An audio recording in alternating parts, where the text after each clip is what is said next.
verídico esse estudo para o pedido de Refuah Shlema para Rivka Bat Esther, para Nachshon ben Marta Balula, para David ben Malka Chaya, para Ezra ben Sarah, para Ribamar, e também para Leilui Nishmat, elevação espiritual de Chaya Rivka Bat Shimon Vepesi, Zichrono Livracha, e Chaim Shalom Dov Ber ben Dvorah, Zichrono Livracha, de abençoada memória. Perek Daled, Mishnah Zain, capítulo 4, estudo de número 7. Perek Daled, Mishnah Zain, Mishnah de número 7. Rabi Ishmael Beno Omer. Aqui Rabi Ishmael, filho de Rabi Yossi, curiosamente. Não me parece ser o mesmo Rabi Ishmael que a gente citou antes. Rabi Ishmael Beno Omer, Achosech Atzmo Minadin, aquele que se abstém de julgar, Porek mimena iva vegozel ushvuat shav. Livra-se da inimizade, do roubo e de juramentos falsos. Vehagas libo vahoraa shoter ashav vegas ruach. Enquanto que aquele que se envaidece por apresentar seu julgamento demonstra ser tolo, malvado e ter espírito arrogante. Essa doeu. Essa doeu mesmo. Vamos repassar mais uma vez em português. Rabi Ishmael Beno, filho de Rabi Yossi, diz: aquele que se abstém de julgar, livra-se da inimizade, do roubo e de juramentos falsos. Enquanto que aquele que se envaidece por apresentar o seu julgamento, demonstra ser tolo, malvado e ter o espírito arrogante. A responsabilidade que um rabino, um tribunal rabínico, ou mesmo um líder comunitário tem, investidos necessariamente de conhecimento e credibilidade, tem por objetivo a utilização da referida posição para promover a harmonia na comunidade por meio de decisões fundamentadas na lei judaica e no bom senso, principalmente. Se fugir o bom senso, já era. Aquele que se abstém, quem pode ou não se abster de uma responsabilidade tão grande quanto julgar embates entre pessoas. Somente no caso que existe alguém mais sábio ou idôneo, essa possibilidade se faz possível. Então, se tem alguém que é mais sábio, se abstenha do julgamento. Fala, olha, eu não vou entrar nesse assunto, não cabe a mim. Você quer leva para a pessoa responsável. Deixa a pessoa responsável fazer esse julgamento. Eu não quero me meter nisso, não cabe a mim. Sou juiz.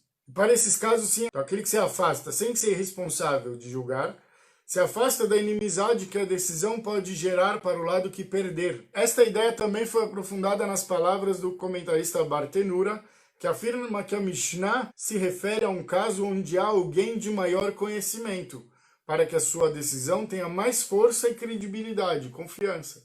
Então se abstém, porque podem até vir a questionar a tua decisão. Falar que você se vendeu para cá ou para lá, a gente sabe como que colocar a credibilidade de pessoas, e principalmente de juízes, é uma coisa corriqueira, infelizmente, mas é uma coisa comum. Sobre a segunda parte da Mishnah, aquele que se engrandece, alimenta seu orgulho, seu egocentrismo de ser o maior dos sábios e não precisar consultar os escritos, nem ao menos refletir a fundo sobre as questões, ou como acrescenta o Bartenura, aquele que é autoconfiante em demasia e responde convicto sem pesquisar a fundo, sem atribuir a importância necessária. Esse é malvado e tem o espírito arrogante, além de ser tolo também, de acordo com o que diz a Mishnah. Então a gente já mencionou o Bartenura, mas eu queria ler para vocês na linguagem do Bartenura o que ele fala. Porém, né, aquele que se abstém de inimizade, de roubo e de falso testemunho. Porque aquele que sair condenado do tribunal, do processo, sonela dayano, ele odeia o juiz, ele fala que o juiz foi injusto. Sheomer belibo lo hiper bizhuti. Ele diz no seu coração, ele não considerou para o meu lado. E olha só, e de onde vem a ideia do roubo? Vamos mencionar de novo, né? Ele se abstém do julgamento, ele também se abstém de inimizades, a gente já falou, porque o cara que perdeu, ele pode ficar chateado comigo. E do roubo, olha só que interessante. Vegazel, Shema Yehayev Azakai, ונמצא שגזל על ידו. Talvez, se você tiver que fazer o julgamento, você vai condenar aquele que era inocente.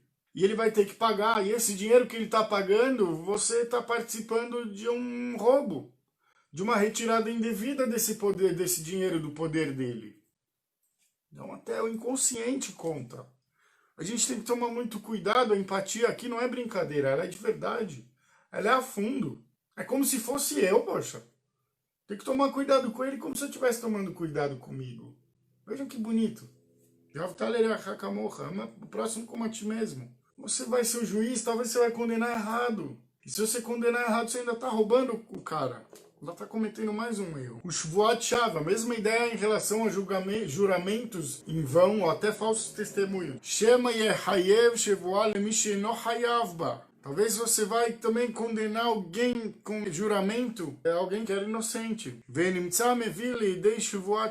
aí você acaba contribuindo para que haja ali uma promessa em vão. Ou até uma promessa mentirosa. Uau, uau, uau. Olha só, verhagas libovauraá, e aquele que a gente falou, ele se infla para dar o seu parecer, a sua orientação, o seu juízo até. Belo yuno velo hamtaná. Sem se aprofundar, sem pesquisar a fonte e sem esperar. Esperar, a pessoa tem que esperar. Tem até uma história bonita, não me lembro direito. Eu vou tentar contar, vai. Uma vez tinha um juiz que era muito conhecido pela sua sabedoria e pelas suas decisões geniais e rápidas. Um rabino juiz, um dayan. E um dia veio para ele julgar um debate, uma discussão de duas pessoas, que a árvore de um estava fazendo sombra ou entrando no jardim do outro. Infelizmente agora faz muito tempo que eu li a história, não estou conseguindo me lembrar. E ele estava sendo prejudicado com isso, e ele queria saber se ele podia obrigar o outro a cortar um pedacinho da árvore, porque estava invadindo. E diferentemente de todas as vezes, dessa vez o rabino não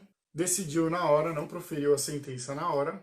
Pelo contrário, pediu para adiar para o dia seguinte. No dia seguinte, quando ele vai dar a decisão, ele dá a decisão em favor daquele que pediu para cortarem a árvore do outro. E fica claro agora, vocês me desculpem, eu estou contando a história péssima, ela realmente fugiu da minha cabeça, mas fica claro que o rabino não deu a veredito no dia, porque ele tinha uma situação igual em casa. Ele se deu conta, quando ele estava julgando, que na casa dele ele tinha uma árvore que eventualmente ou estava fechando o sol do vizinho ou estava invadindo o seu espaço. Então como é que ele poderia dar um veredito em algo que ele também incorre? Ainda mais se o veredito ia ser contrário. Então ele não decidiu naquele dia, ele voltou para casa, ele pensou e cortou a sua árvore onde estava invadindo, e no dia seguinte deu esse mesmo veredito, inclusive com a certeza que não seria acusado de dar o veredito e estar fazendo a mesma coisa. Então vejam só. Infelizmente eu estraguei a história, espero que tenha dado para entender o significado dela. Mas essa é a ideia de vegas libova orar, que a pessoa se infla e dá logo